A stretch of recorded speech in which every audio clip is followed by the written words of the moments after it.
Hello everyone, welcome to Over Organic. As discussed in our previous videos, sun is a constant source of a variety of electromagnetic waves. Variety here means their wavelengths are different, they have different energies, their frequencies are different. Now the problem is how to study this huge variety of waves altogether. Like in a school, you cannot teach each and every child individually. So what you do is you categorize all the children according to their age. Like we put all the children in the age group 14 to 15 in class 9th and 15 to 16 class 10th.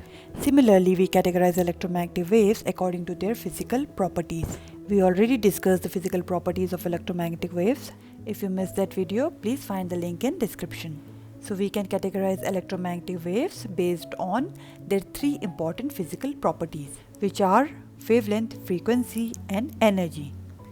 And all these three properties are linked to each other. Like when frequency increases, wavelength decreases and energy increases, and vice versa, when frequency decreases, wavelength increases and energy also decreases. So because all these properties are linked to each other, we can use either of the property to categorize electromagnetic waves. So here I am using wavelength, but you can use either frequency or energy. Okay, so here I use wavelength, which is represented by lambda. And since most of the electromagnetic waves have smaller wavelengths, therefore I am using a smaller unit called nanometer instead of meter. 1 nanometer is equal to 10 raised to power minus 9 meter. So according to wavelengths, electromagnetic waves can be categorized into 8 categories, and they are cosmic rays, gamma rays, X-rays, ultraviolet rays, visible light, infrared waves, microwaves, and finally radio waves. And below these waves we have mentioned their wavelength range. So just like in school, we first defined age range and then categorized children accordingly. So all children coming under a particular age range were grouped together in a particular class and then were taught together. Now this age range cannot be very specific because as we discussed that all children falling in the age range 14 to 15 will be taught in class 9th, and those falling in 15 to 16 age group category will be taught in class 10th. So what about those children who are at the boundary? Like children who are 15 years of age may either be taught in class 9th or class 10th, and that is totally fine. So even for electromagnetic waves, you might observe slight variations in this range, and that is totally fine. So it just gives you a broad idea of the wavelength range. So all waves with wavelengths less than 0.001 nanometer will fall in cosmic rays category, and waves with wavelength in the range 0.001 nanometer to 0.1 nanometer will be called gamma rays, and so on. So in moving from left to right, wavelengths gradually increase, and therefore cosmic rays will have the shortest wavelength, whereas radio waves will have the longest wavelength. Now we know that waves that have shorter wavelengths have higher frequencies, therefore frequency of cosmic rays will be the highest and that of radio waves will be lowest. Now higher the frequency, higher is the energy, therefore energy of cosmic rays will be maximum and that of radio waves will be minimum. And all these waves are collectively called as the electromagnetic spectrum. Now the question is, of all these waves, which wave travels the fastest? To understand this, let us consider an electromagnetic wave. Let's say the wavelength or lambda of this wave is 5 meters, which means the distance from this point to this point is 5 meters.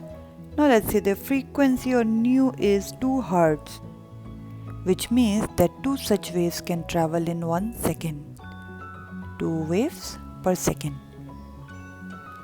So if in 1 second 2 waves travel and one wave covers a distance of 5 meters, which is its wavelength, so 2 waves will travel a distance of 2 into 5 is equal to 10 meters. So this wave travels at a velocity of 10 meters per second. So we calculated the velocity by simply multiplying wavelength and frequency. Now to have the velocity of 10 meters per second, wavelength can be 1 and frequency 10, or wavelength can be 10, frequency 1, or wavelength can be 2, frequency 5, and vice versa. And velocity remains constant, 10 meters per second. So we see that as wavelength increases, frequency decreases, wavelength decreases, frequency increases. So we can say that wavelength is inversely proportional to frequency. And in all these cases, velocity remains constant. And experimentally, that value comes out to be 3 into 10 raised to power 8 meter per second, which is represented by C.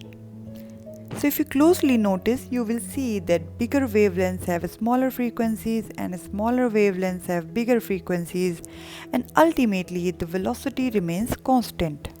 Therefore, velocity of all electromagnetic waves will be constant, same, and that value is 3 into 10 raised to power 8 meter per second. Which means that all electromagnetic waves, whether they are cosmic rays, gamma rays, X-rays, infrared rays, or whatever wave, whatever their wavelength is, they all will travel with a constant velocity of 3 into 10 raised to power 8 meter per second. Which means while traveling from Sun to Earth, all electromagnetic waves will take same time because they all are traveling with the same velocity. If you like this video, don't forget to like, share and subscribe.